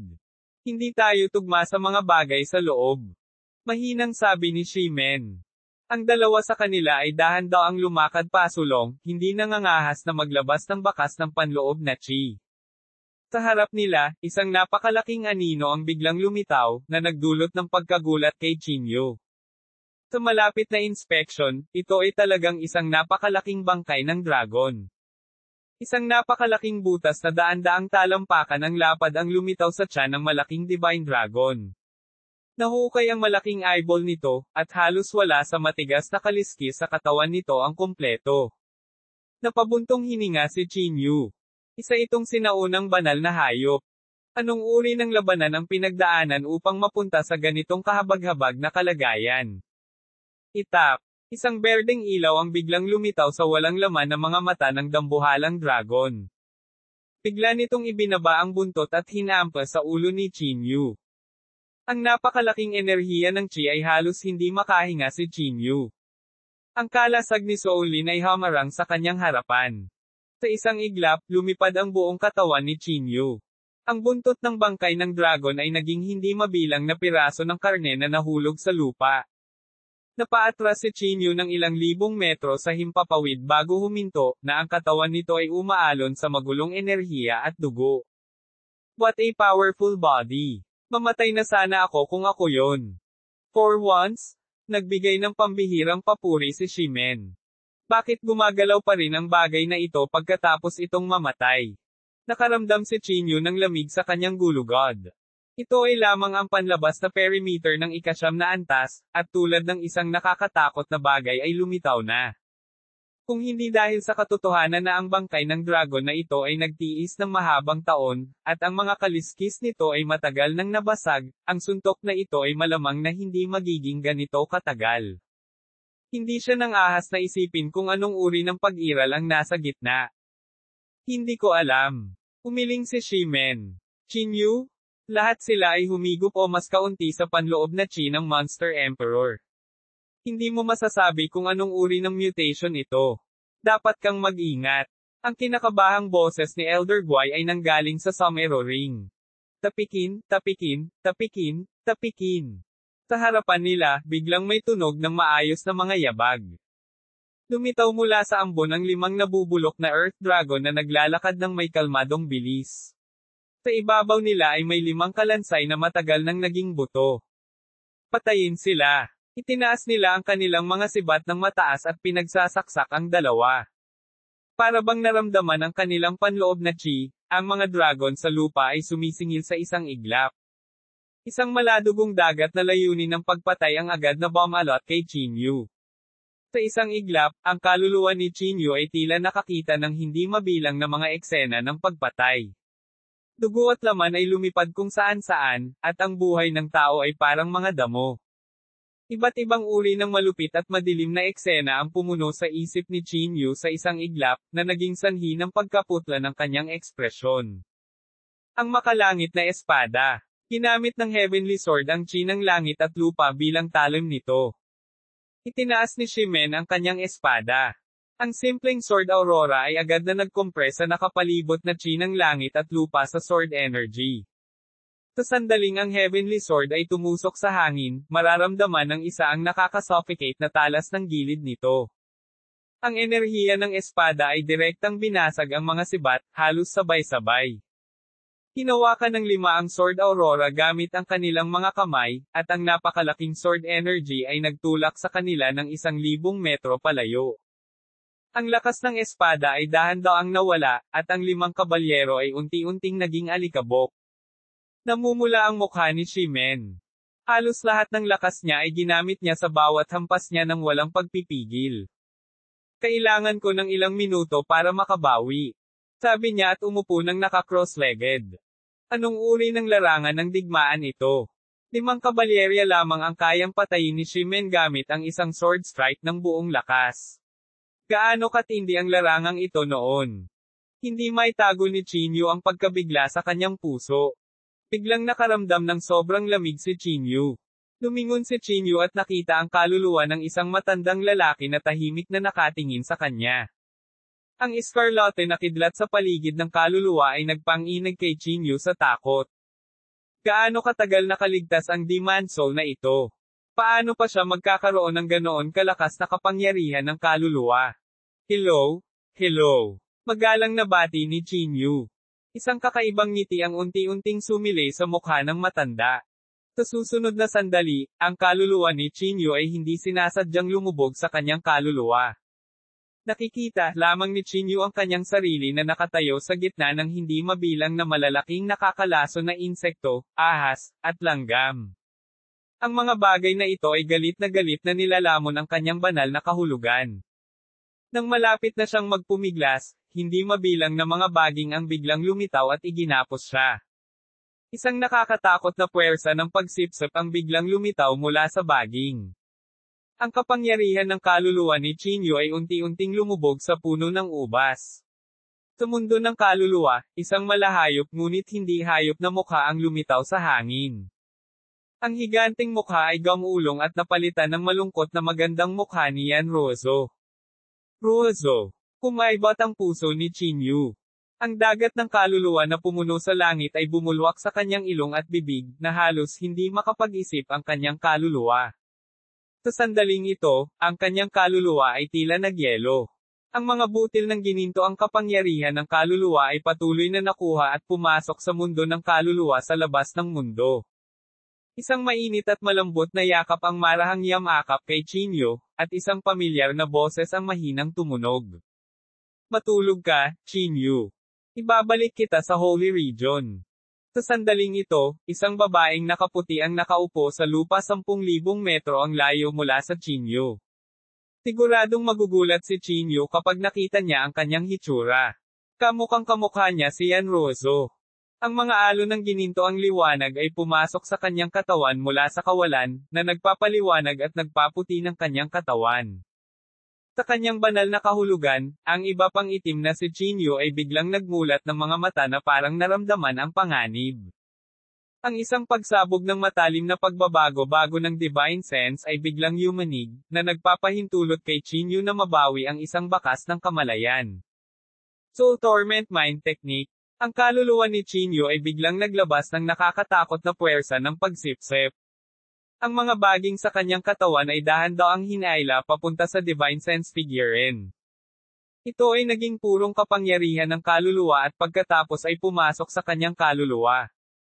Ang sirkulasyon ng Soul Torment Mind Technique ay naging mas mabilis. Ang mga baging, makamandag na insekto, ahas, at langgam, hinihigop ni Chinyu ang lahat ng ito sa kanyang kaluluwa. Sa huli, ang buong mundo ng kaluluwa ay hinaila sa kaluluwa ni Chinyu. Nagbago ito sa isang nakakatakot na dalisay na kaluluwa at naging bahagi niya. Komportableng dumighay si Chinyu. Ang lakas ng kaluluwang ito ang pinakamalakas na nakita niya. Sa sandaling ito, naramdaman niya na pagkatapos niyang masipsip ang napakaraming kapangyarihan ng kaluluwa, ang kanyang kaluluwa ay medyo sumakit. Biglang, natuklasan ni Chinyu ang kakaibang pulang parol sa mundong ito. Na-absorb man niya ang buong mundo, hindi pa rin nawawala ang pulang parol. 2,307 pagsipsip sa kaluluwa. Ang soul-shattering golden radiance. Isang golden sword energy ang direktang humampas sa pulang parol. Ito ang pinakamalakas na paraan ng pag-atake ng kaluluwa na naintindihan niya sa Mystic Realm ng Asher Firmament Sect. Kasama ng kanyang nakakatakot na divine sense, kahit ang isang 9th grade true saint ay hindi madaling makayanan ang sword strike na ito. Ding! Sa sandaling nabangga nito ang pulang parol, naramdaman ni Chinyu na ang kanyang banal na sentido ay bumangga sa isang higanting bato. Nahihilo agad ang kanyang kaluluwa, at umagos ang dugo sa kanyang bibig at ilong. Tungkol naman sa pulang parol, bahagya lang itong nanginig bago ito unti-unting nawala. Ano ba itong pulang parol na ito? Hindi maipaliwanag na natarante si Chinyu. Maaaring ang ibang mga nilalang ay nasa ikasyam na antas ng purgatorio. Ang ganitong uri ng lakas ng kaluluwa ay malamang na isang sitwasyon ng ganap na pagkawasak at walang nakaligtas sa sandaling nakipag-ugnayan ang isa sa tunay nitong katawan. Inalis ni Chinyu ang kanyang divine sense. Matapos makuha ang soul power ng matandang lalaki, ang kanyang soul figurine ay kitang-kitang lumaki ng mas malaki. Higit pa rito, maaari siyang tumagos ng kaunting napakalaking puwersa kapag inilabas niya ang kanyang banal na pakiramdam. Hindi na siya katulad ng isang ordinaryong tao na ilang metro lang ang layo. Tuwang-tuwa si Chinyu. Ang kanyang Soul Torment Mind Technique ay may nakakapigil na epekto sa mga kaluluwa, at tiyak na mas gaganda pa ang kanyang kaluluwa kung mas marami siyang kaluluwa rito. Handa na ako. Tumayo si Shimen. Isang espada ang unti-unting namumuo sa kanyang katawan, at tila mas matalas pa ito kaysa dati. Para siyang tibak na malapit ng mabubunot anumang oras. Ang marahas na layunin ng espada ay nakatatak sa kanyang katawan. Sa ilalim ng gayong mga kalagayan, pareho silang nakagawa ng sukdulang paghahanda. Maaari nilang agad na patayin ang anumang lumitaw dito. Inilabas din ni Chinyu ang Saintly Body Technique para itaas ang kanyang depensa sa sukdulang limitasyon. Sa harapan nila, biglang kumislap ang isang asul na liwanag. Habang papalapit ang dalawa para tingnang malapitan, napagtanto nilang ito ay isang nagninangas na apoy. Sa isang boom, ang apoy ng multo ay biglang sumabog at naging isang asul na figure ng tao. Isang mapanirang mundong aura ang biglang lumabas mula sa katawan ng figurang iyon, at bahagya niyang inabot ang isang kuko sa isang mahigpit na galaw. Sa isang iglap, kahit na ang kalawakan ay tila nagyelo. Kahit na ginamit ni Chinyu ang lahat ng kanyang lakas, ang kanyang mga paa ay naipit na parang nakulong sa malalim na putik, hindi makagalaw. Sa isang pag-iisip, ang kalasag ni Soulin ay naging isang higanteng kalasag sa kanilang harapan, at ang magulong chi sa katawan ni Chinyu ay biglang bumangon sa kalasag. Malakas na yumanig ang higanteng kalasag, ngunit saglit lang itong nananggalang. Agad na napunit ang kalasag na may malaking butas, at hinawakan ng higanteng kuko ang dalawa. Boom! Sa sandaling ito, sa wakas ay nahugot na ni Shimen ang kanyang espada. Sa split second na iyon, sa wakas ay nahugot na ni Shimen ang kanyang espada. Ito ay isang simpleng ulos. Direktang sinalubong nito ang higanteng kuko, at hindi mabilang na anino ng espada ang bumulaga mula sa punto ng pagkakadikit. Sabay na nabasag ang espada at kuko at nawala. Ang Fist of Annihilation ni Chinyu ay biglang sumabog sa sandaling ito, direktang dumapo sa asul na figure. 12 ng mga suntok ang walang awa na itinapon, na direktang bumagsak sa asul na figurang iyon. Nagliyab ang apoy ng matinding itim na apoy sa katawan ng figure. Gayunpaman, sa kanyang katawan, isang stream ng treasure light ang dumadaloy. Ang apoy ng paglipol ay hindi posibleng masunog ang kanyang kaibuturan. Ang aming kapangyarihan ng mga patakaran ay pinigilan dito. Hindi namin mailabas ang kalahati nito. Galit na galit si Chinyu. Sa liwanag ng kayamanan na iyon, ang mga daliri ng asul na figure ay mabilis na sumayaw tulad ng mga paro-paro, at ang mga bakas ng mapanirang panloob na chi ay dahan-daang umaagos palabas sa kanyang katawan. Di man it, ang natitirang kaluluwang ito ay nakakaalam pa ng paraan ng paglilinang. Halos magmura ng malakas si Chinyu. Ang kanilang mga pamamaraan sa paglilinang ay tiyak na hindi simple kung ang mga ito ay mga natitirang kaluluwa mula sa sinaunang larangan ng digmaan. Pagkaraan ng ilang sandali, nabuo na ang isang energy ball sa itaas ng ulo ng figure. Hindi mabilang na maliliit na kidlat ang nakapalibot sa bola ng enerhiya, at paminsan-minsan ay naglalabas ng mga bakas ng kapigatian na panloob na chi. Kapigatian panloob na chi. Natatakot ako na hindi natin makayanan ang pamamaraang ito ng paglilinang kung ito ay pinakawalan. Si Chinyu ay natakot. Hinawakan ni Shimen ang kanyang espada ng paalang at sinugod ang asul na figure. Sa isang iglap lang, ang kanyang figure ay tila naging isang after-image habang papalapit siya sa figure sa napakabagal na bilis. Ito ay talagang isang napakabilis na bilis, tulad ng isang fan na nagpapakita ng mga palatandaan ng mga after-images. Nagtransform ang kanyang katawan sa isang espada, at isang napakalaking sword chant ang tumusok sa asul na figure na parang dragon. Ang tunog na iyon ay naglabas ng isang nakakatusok na alulong.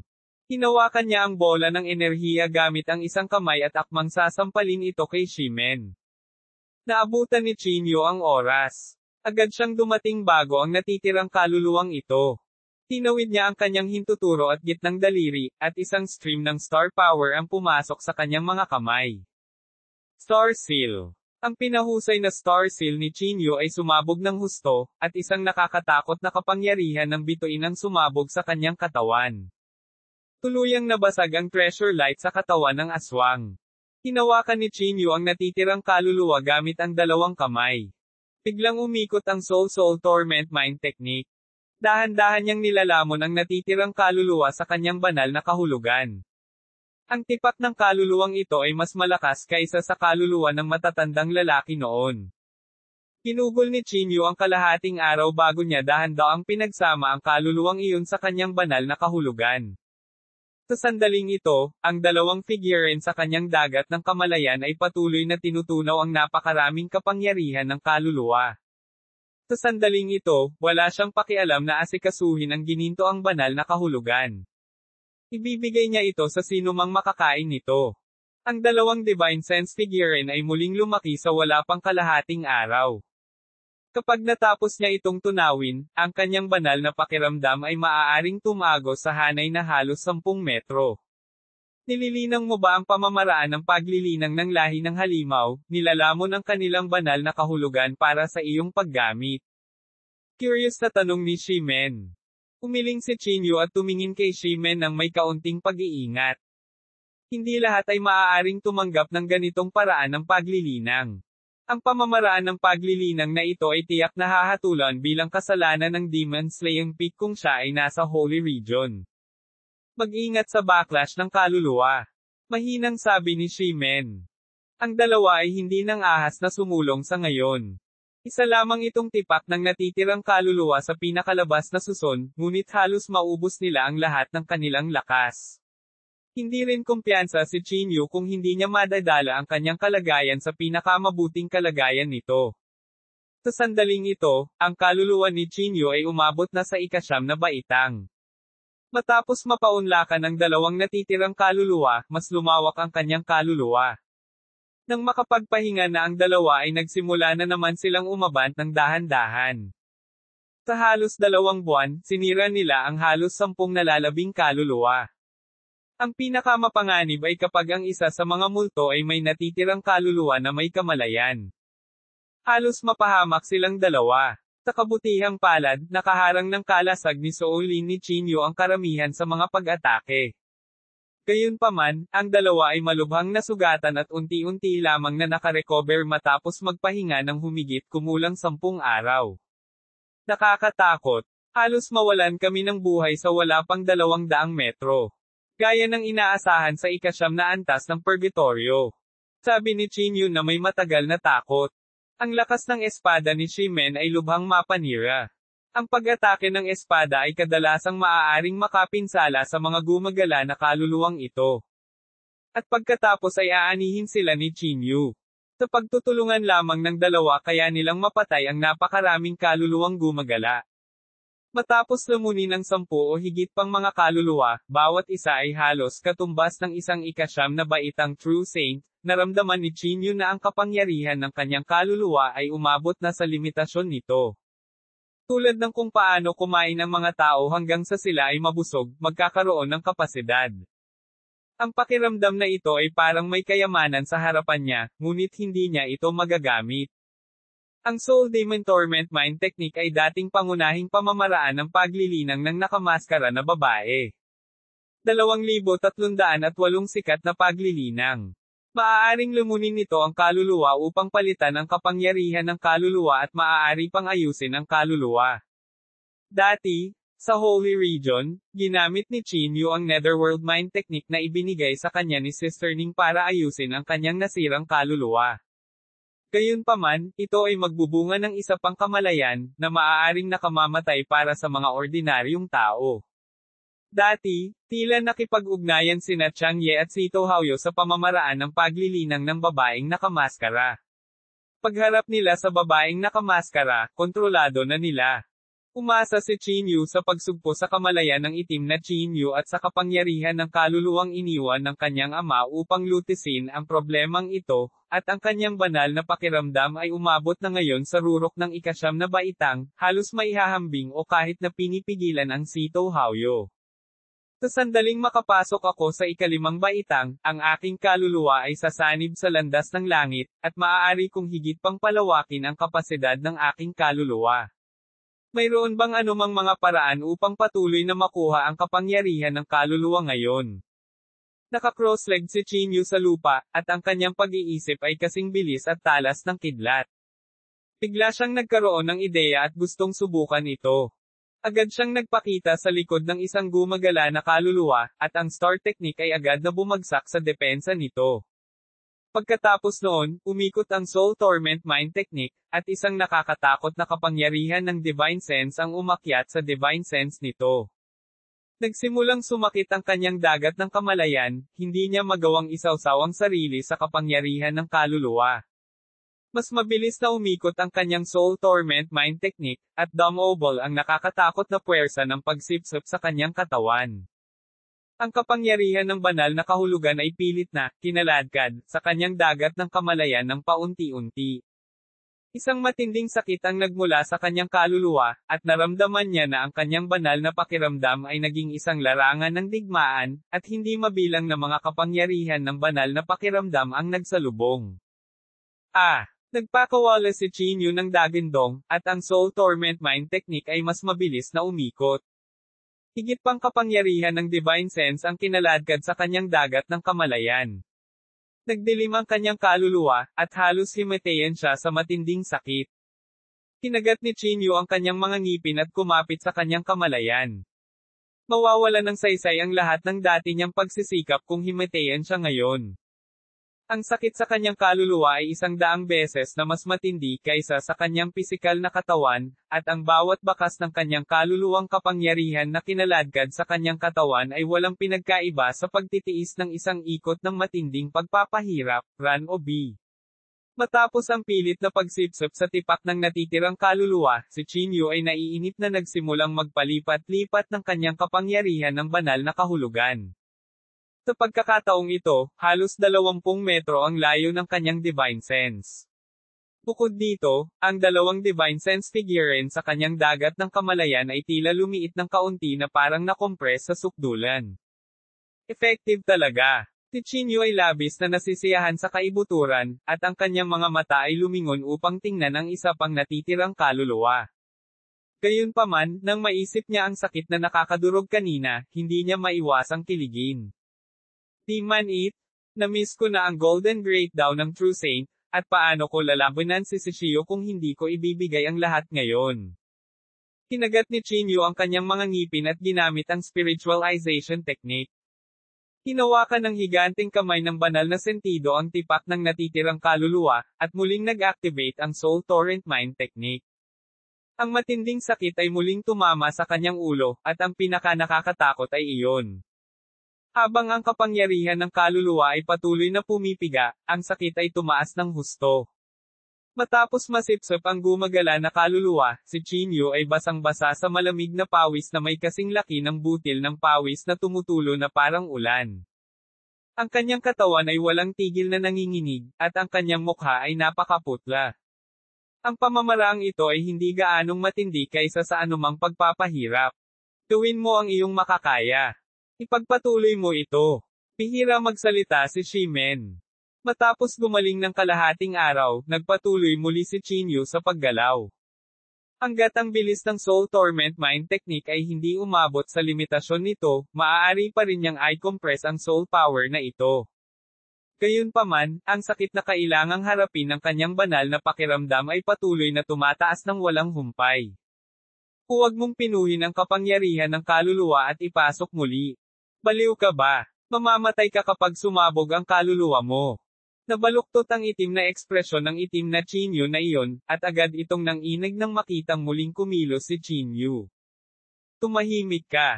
Ang iba pang gintong Chinyu ay nagpaputok ng gininto ang liwanag at pinigilan ang itim na Chinyu. Huminga ng malalim si Chinyu at hinawakan ang isa pang gumagala na kaluluwa. Bush! Ang Soul Torment Mind Technique ay nagpabilis muli sa bilis nito. Ang kapangyarihan ng kaluluwa ay muling nadurog, at bawat pulgada ng banal na sentido ay naramdaman ang matinding sakit na parang hinihiwa ng kutsilyo. Sa pagkakataong ito, hindi nakatiis si Chinyu at direktang nahimatay. Ang ganitong uri ng sakit ay lumampas sa mga limitasyon ng kaluluwa, at ang katawan ay natural lamang na tumugon. Ang kanyang banal na pakiramdam ay maaaring gumuho kung magpapatuloy ito. Isang liwanag ng espada ang biglang nawasak at nabasag ang gumagala na kaluluwa. Kinuha ni Shimen si Chinyu at dahan-dahang inilagay sa lupa. Pagkatapos ay umupo siya na naka-cross-leg sa gilid at pinrotektahan si Chinyu. Mas pinipilit mo talaga kaysa sa akin. Mahinang sabi niya. Pagkatapos ng kalahating araw, sa wakas ay nagising si Chinyu. At hindi siya makapaghintay na gamitin ang kanyang banal na kahulugan, para lamang matuklasan ang kanyang kapangyarihan sa kaluluwa na maging mas malakas, tulad ng inaasahan. Ang kanyang kasalukuyang kapangyarihan ng kaluluwa ay halos mas malakas ng kalahati kaysa dati. Sa pag-iisip ng sakit na iyon, hindi maiwasan ni Chinyu ang manginig. Gayunpaman, inihanda pa rin niya ang kanyang sarili at nagplanong magpatuloy sa pagsulong. Nababaliw ka na ba? Kung pipilitin mong sumisip-sip ng higit na kapangyarihan ng banal na kahulugan, babagsak ang iyong kaluluwa. Kumunat ang noo ni Shimen. Pagkatapos ng maraming araw na kasama si Chinyu, halos nakikita niya ang motibo ni Chinyu. Ayos lang. Paunti-unti lang akong sumisip-sip. At saka, pagkatapos maranasan ang sakit kanina, mas matindi pa ng divine sense ang sakit sa pangalawang pagkakataon. Hanggat na-control ko ng maayos, hindi ito dapat maging banta sa buhay. Umiling si Chinyu. Ayaw niyang tumigil ng ganun-ganun lang. Sa ilalim ng sitwasyon na hindi niya malagpasan ang mga patakaran, ang landas sa pagiging mas malakas ay naging mas makitid. Bihira lang makatagpo ng ganitong pagkakataon. Paano niya maaabutan ang henyo ng pamilyang si kung hindi niya ipinipilit ang sarili sa limitasyon, at ano ang dapat pag-usapan tungkol sa pagprotekta kay Yanrozo? Nang makitang nabigo siyang hikayatin si Chinyu, napailing na lamang si Shimen. Sa kasunod na halos isang buwan, ginugol ni na Chinyu at Shimen ang kanilang oras sa ikasyam na antas, hinahamon ang kanilang sariling mga limitasyon. Hindi alam ni Chinyu kung ilang beses siyang nawala ng malay. Pagkatapos niyang gumaling, nagpatuloy siya sa pagsipsip ng divine sense. F-sake, pervert talaga ang soul torment mind technique na ito. Kulat na sabi ni Chinyu. Ang kanyang kapangyarihan ng banal na kahulugan ay halos 2 beses na mas malakas kaysa sa simula. Ang pagkakaiba ng isang fold ay maaari lamang ilarawan bilang isang napakalaking bangin. Kung pinakawalan niya ang divine sense attack ng buong lakas, pakiramdam niya ay hindi makayanan ni Sito Haoyo ang kapangyarihan ng isang strike ng kanyang divine sense. Samantala, si Shimen ay patuloy din na pinapagalitan ang kanyang layunin sa espada. Sa bawat oras, siya ay puno ng mga sugat bago siya tumigil. Na parang napukaw ng galit na pagtatanim ni Chinyu, nakipagsapalaran pa siya ng ilang metro palalim sa lupa. Na-trigger pa niya ang bangkay ng isang demonyong halimaw na nakakuha ng sentido. Kung hindi hinaranggan ni Chinyu ang nakakatakot na pag-atake sa oras, namatay na sana si X-Men. Sa sandaling ito, ang kanyang banal na pakiramdam ay maaaring umabot ng 50 hanggang 60 metro ang layo. Ilang metro lang ang layo ng kanyang natatanaw noong una siyang makarating dito. Habang patuloy silang naglalakad sa gilid, ang divine sense ni Chinyu ay nakakita ng mahinang dilaw na liwanag. Si Chinyu ay lumakad pa ng ilang hakbang pasulong, ang kanyang mukha ay nagpapakita ng kagalakang ekspresyon. Iyan ay Somero Chi. Maingat niyang naramdaman ang lumalakas na panloob na chi at nakumpirma na iyon ang kanyang Somero Chi. Gayunpaman, ang Somero Chi ay nasa lalim na mahigit 50 metro sa loob. 2,300 ang mga nagsasaka ng ikasyam na antas ng purgatorio. Pagkatapos ng maraming pag-aalinlangan, nagpasya si Chinyu na maghintay ng kaunti pa. 50 metro ang limitasyon ng kanyang divine sense. Kung kaya niyang ipagpatuloy ang paglilinang pa. Sa oras na iyon, ang kanyang banal na kahulugan ay maaaring makakita ng higit pang mga lugar, at siya ay magiging mas ligtas. Kung hindi, kasama ang mga buhay na nilalang sa ika-9 na antas ng purgatorio, si Chinyu ay talagang walang kumpiyansa na manatiling buhay at makuha ang Sumerochi. Pagkatapos ng isa pang 3 buwan ng galit na pagsipsip, sa wakas ay sumuko na si Chinyu. Sa pagtatapos, ang bilis ng paglilinang ng Soul Torment Mind Technique ay naging mas mabagal. Ang masakit na sakit ay nagdulot sa kanya ng matinding sakit nang masipsip niya ang bawat bakas ng kapangyarihan ng kaluluwa. Hindi na niya maalala kung ilang beses na siyang nawala ng malay. Sa tuwing mahihimatay siya, tahimik siyang pinoprotektahan ni Shimen.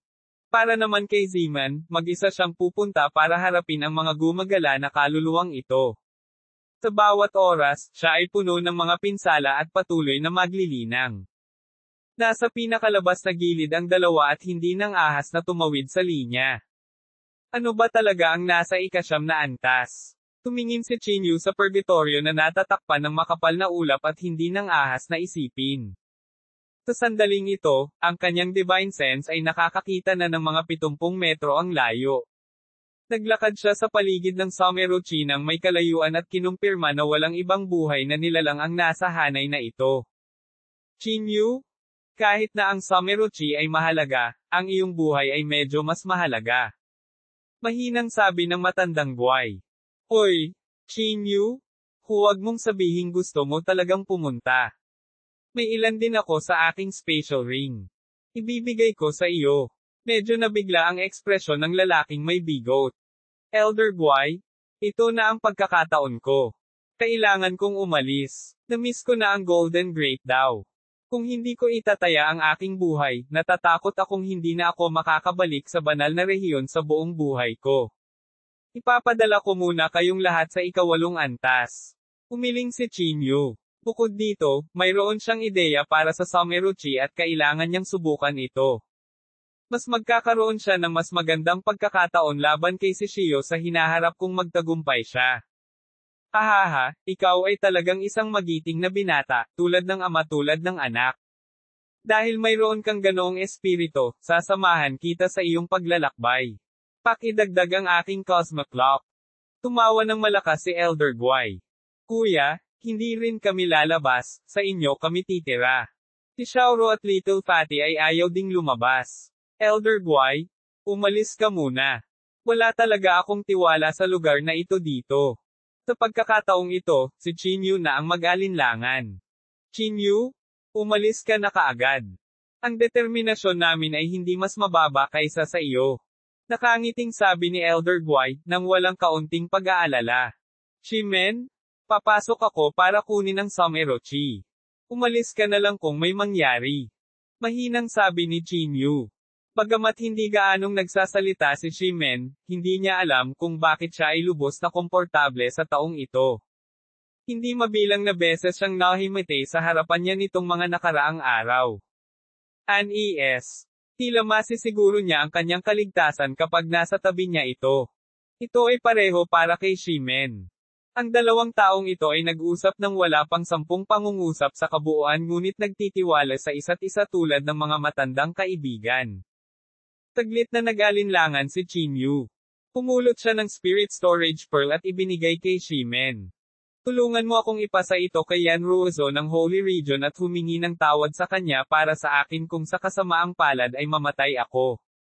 Kinuha ni Shimen ang Spirit Storage Bead at walang ekspresyon na tumango. Sa sandaling lumingon si Chinyu, ang kanyang ekspresyon ay hindi mapapantayan. Ito ang parehong determinasyon na mayroon si Xiaohai noong tumawid siya sa Dead Sea. Dahan-dahan siyang naglakad patungo sa kinaroroonan ng Sumerochi, at ang kanyang banal na pakiramdam ay pinakawalan sa sukdulan. Siya ay ganap na handa sa mga panlaban sa kanyang katawan. Baka sa mga mata ni Shimen sa likod niya ang pag-aalala. Habang papalapit sa lugar na halos 1,000 metro mula sa Sumerochi, mayroong isang lugar na puno ng hindi mabilang na mabangis na enerhiya. Hindi mabilang na mga nilalang na may nakakatakot na panloob na chi ay gumagala ng walang layunin. At sa iba't ibang mabangis na nilalang. 3 tao ang lumulutang sa hangin, nakaupo. Nang dumaan sa kanilang 3 ang mabangis na nilalang na walang malay, hindi nila namamalayan na iniwasan sila. Napansin ba ninyong lahat na pagkatapos ng pag-agos ng Path of Heaven, ang lugar na ito ay naging mas masigla ng kaunti? May mga buhay pa nga mula sa Ghost Realm at sa lahi ng halimaw. Isang babaeng may kalahating transparent na puting belo na nakatikip sa kanyang mukha, ang kanyang walang kapantay na kagandahan ay nagniningning sa kanyang mga katangian, ang mahinang nagsalita. Goodbye, Jiang Qingyuan, napansin ko rin ito. Bukod dito, ang katawan ng Demon Emperor ay tila walang balak na supilan ang mga buhay na nilalang na ito. Kung ang tatlong lahi ay magsanib puwersa, natatakot ako na ang sangkatauhan ay magkaproblema. Dati, noong umatake ang lahi ng demonyo, halos naubos na ng sangkatauhan ang kanilang kapalaran para manalo sa labanan. Ang isa sa kanila, na ang itaas na katawan ay hubad at ang kanyang mga nakaumbok na kalamnan ay nakaimbed na may hindi mabilang na mga galos, sinabi. Yan Minglong, at Gubayi, napansin ba ninyong dalawa na ang panloob na chi ng dakilang emperador ng bangkay ng lahi ng demonyo ay humina ng husto sa nakalipas na 2 taon? Natatakot ako na gusto nitong lumikha ng isa pang mahusay na emperador. Walang silbi ang matakot. Sana lang ay magsikap ang mga tao sa lahi ng tao. Kung hindi, baka mapuksa ang sangkatauhan kapag nagugulo ang mundo. Puntong hininga, mahina ang chi ng landas ng langit. Hindi na kailangang pag-usapan ang tungkol sa mga magsasaka sa kalawakan na ito. Hanggang ngayon, iilan lamang ang mga disenteng magsasaka ang lumitaw. Nagpadala ako ng isang maliit na bahagi ng aking kaluluwa sa banal na rehiyon upang tingnan, ngunit tila wala akong nakikitang sinumang makakagulat sa akin. Maaasahan lamang natin na ang iba't ibang mga aristokratikong pamilya sa ilalim ng iba't ibang mga aristokratikong pamilya. Sabi ni Jiang Qingyuan na may mapait na ngiti. May tao ba? Isang batang true saint sa ika-4 na baitang. Magulong katawan. Sumimangot si Yan Minglong. Si Qinyu, sa makapal na ambon, ay agad na naramdaman na parang kinulong siya ng isang nakakatakot na divine sense. Nararamdaman lamang niya ang tinatayang lokasyon ng banal na kahulugang ito, ngunit wala siyang mahanap nang tingnan niya ang tinatayang lokasyon. Interesting, napansin ka talaga niya. Pinanlakihan ni Gubayi ang kanyang magagandang mata at sinabing nagtataka. Masyadong mababa ang lakas niya. Hindi ko talaga alam kung paano siya nakapunta dito. Umiling si Yan Minglong. Mayroon siyang espesyal na bagay. Kung hindi, wala siya rito. Dapat ba natin siyang iligtas? Mamamatay siya kung magpatuloy pa siya. Nag-aalangan na sabi ni Gubayi. Paano kung siya ay mamatay? Huwag kalimutan ang ating misyon. Ang isang ika-4 na baitang True Saint Cultivator ay hindi katumbas ng ating oras. Umiling si Yan Minglong. Uwid, natural na hindi napansin ni Qinyu ang ganoong eksena sa ambon. Tumayo siya sa kinauupuan at walang lakas ng loob na gumawa ng anumang paggalaw. Pagkaraan ng mahabang panahon, nakita niya na ang divine sense ay walang anumang paggalaw. Saka lang siya nakahinga ng maluwag. Nang bumalik siya sa kanyang katinoan, napagtanto niyang nabalot na ng malamig na pawis ang kanyang katawan. Sa kapaligirang ito kung saan ang isang tao ay maaaring mamatay anumang oras, ang kanyang mga nerbiyos ay napakatindi, at hindi siya nang ahas na maging pabaya. Si Qinyu ay nagpatuloy sa paglalakad ng dahan-dahan at sa wakas ay nakarating sa isang lugar na halos 5 metro sa harap ng malaking masa ng Somerochi. Isang bitik ang lumitaw sa espasyo sa gitna ng Somerochi. Isang kakaibang internal chi ang lumabas mula sa loob. Parang pinaghalong demonyong chi at ghost chi, at ang Somerochi ay patuloy na tumatagos mula sa black hole. Ang Somerochi ay lumabas mula sa kawalan. Hindi inaasahan ni Qinyu na makakabangga ito dito. Bush! Nang sinisiyasat ng divine sense ni Qinyu ang bitek, bigla niyang naramdaman ang isang nakamamatay na maputlang mata na nakatingin sa kanya. Nakaramdam siya ng matinding kilabot sa sandaling iyon, at tumindig ang kanyang balahibo. 2,310 ang self-formed space. Lumipas ang mga mata, at wala na siyang nakitang iba nang bumalik siya sa katinoan at muling tumingin. Bilisan mo at tapusin ang pagkolekta ng Somerochi bago bumalik. Hindi nang ahas si Qinyu na gumawa ng anumang gulo. Ang ika-9 na antas na ito ay napuno ng kakaibang kapaligiran. Dahan-daang nilapitan ni Qinyu ang Somerochi, at isang tunog ng kaluskos ang nagmula sa ilalim ng kanyang mga paa. Ibinaba niya ang kanyang ulo at nakita niyang may naapakan siyang kalansay. Hindi alam kung ilang taon na ang balangkas. Bahagyang natapakan ito ni Chinyu, at diretso itong nadurog sa alikabok. Biglang nakaramdam ng lamig si Chinyu sa kanyang gulugod. Malinaw na wala siyang nahanap nang makita ng kanyang banal na sentido ang lugar ngayon, ngunit bakit siya natapakan ang gayong kalansay? Pinipigilan ang pagkabalisa sa kanyang puso, patuloy na sumulong si Chinyu. Nang muli siyang humakbang pasulong, may nangyari na naman na nakakaligalig. Talagang natapakan ni Chinyu ang isa pang bangkay. Hindi alam kung anong cultivation mayroon ang bangkay na ito. Ang paghakbang ni Chinyu ay talagang hindi ito nadurog, at pagkaraan ng maraming taon, ang bangkay ay hindi nabulok. Ano ang nangyayari? Halos maiyak si Chinyu sa kakaibang eksenang ito. Walang nasa harap niya, anuman ang divine sense o ang kanyang mga mata. Gayunpaman, kapag lumapag ang kanyang mga paa, ang orihinal na anyo ay mabubunyag. Sa sandaling ito, nasa ilalim ng kanyang mga paa ang mga damong may taas na 7 hanggang 8 metro. May napakalalim na bangin sa lupa, at sa loob ng 1 metro ng yapot na ito, may 3 hanggang 4 na bangkay at kalansay. Muli siyang humakbang papasok, at ganoon din. Halos bawat hakbang niya ay puno ng mga bangkay.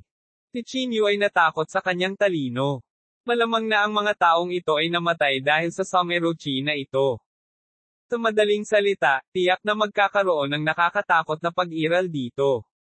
Walang babalikan dito. Itinulak ni Chinyu ang kanyang mga depensa sa limitasyon. Pagkatapos, siya ay humakbang pasulong ng walang humpay at nakarating sa harap ng Someruchi. Iniunat niya ang kanyang kanang kamay, at ang Someruchi sa singsing ay lumabas sa ilalim ng kanyang banal na kahulugan.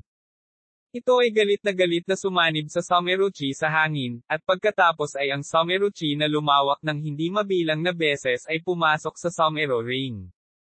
Ang buong singsing ng Somero ay dahan-daang nag-vibrate, at hindi mabilang na mga spatial na linya ang sumayaw sa ring. Ang tunog na katulad ng pagkabasag ng salamin ay umalangaw-ngaw sa kalawakan. Ang spatial wall ay patuloy na nabasag, at ang Somero space ay lumawak palabas. Ang Someruchi ay patuloy na pinupuno ang kalangitan, ang damo, ang kagubatan, at ang mga latian. Unti-unting lumitaw ang mga lumilipad na ibon at hayop. Ito dapat ang hitsura ng singsing ng Somero sa simula. Naramdaman ang nakakapanghinang pagbabago, labis na nabigla si Chinyu. Matapos ang hindi kilalang tagal, ang spatial na pader ng singsing ng Somero sa wakas ay umabot sa tuktok nito at hindi na maaaring lumawak. Gayunpaman, kumpara sa dati, ang espasyo ay tumaas na ng 3 beses. Ito ay naging isang labis na pinalaking espasyo. Bukod dito, habang patuloy na pumasok ang Someruchi, naramdaman ni Chinyu na ang daan ng kalawakan ay patuloy na nagiging perpekto. Ang espasyong ito ay nagsimulang tumigas at naging matatag. Ang spatial chi ay naiiba sa iba't ibang mga kontinente. Halimbawa, ang pagsira sa espasyo sa Nanjo ay kumonsumo ng mas kaunting espiritual na kapangyarihan kaysa sa Jongzo. Sa sandaling ito, sa pagpasok ng Someruchi, ang espasyo sa singsing ng Somero ay sukdulan na. Marahil kahit isang tribulation transcending cultivator ay hindi makalusot sa mundong ito. Boom! Gamit ang singsing ng Somero sa kanang hintuturo ni Chinyu bilang sentro, isang transparent na espasyo ang biglang kumalat. Sa puwang na ito, ang lahat ng mga diskarte at panuntunan ng Dao ay tila na i-push out sa isang iglap. Sa isang iglap, bumalik ang espasyo sa ring. Nakakatakot talaga ang Someruchi na ito. Matapos masipsip ang panloob na chi na ito, ang Somero ring ay ganap na sumailalim sa mga pagbabagong nakakasira ng lupa. Hindi nakakagulat na ito ay kinakailangan. Si Chinyu ay walang katulad na pagkagulat. Ang singsing na ito ay tila naging isang mundo. Iyon ay isang antas na tanging ang Immortal Emperor lang ang makakamit. Chinyu? Ang singsing ng Somero ay tila umabot na sa limitasyon nito.